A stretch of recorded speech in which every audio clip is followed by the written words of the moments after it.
Alright guys, we continue the SPFL player of the 21st century. There's still game on in the background, so don't worry about that. But who's going to be still game between Mikael, Lustig and Paul Hartley? Only one player can advance, and that player was in fact Mikael Lustig with 72% of the vote.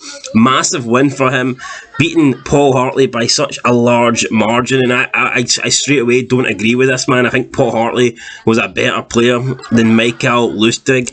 So I am kind of surprised to see that Lustig won by such a large margin of the vote. But it is what it is.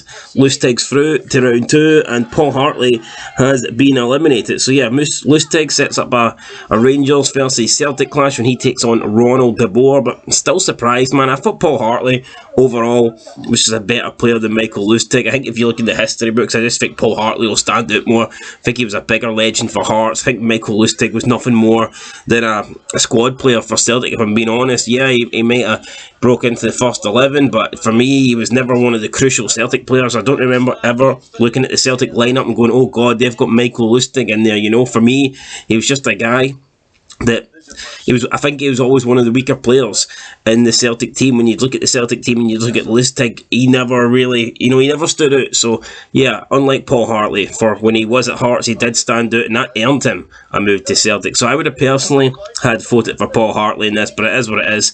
Such a large percentage wanted Lustig to go through, and he is through. So that's it, guys. Lustig is into the next round, and Paul Hartley will not be crowned the SPFL player of the 21st century. Up next, we have Andy Robertson versus John Hartson. So yeah, I think we might see the first Celtic player lose, because there's no way, surely, John Hartson, big fat John Hartson, can beat Andy Robertson. Surely not. Anyway, we'll find it next time. Make sure you vote, community section, get the poll ready, and get voting. Catch you in the next one. Until then, peace.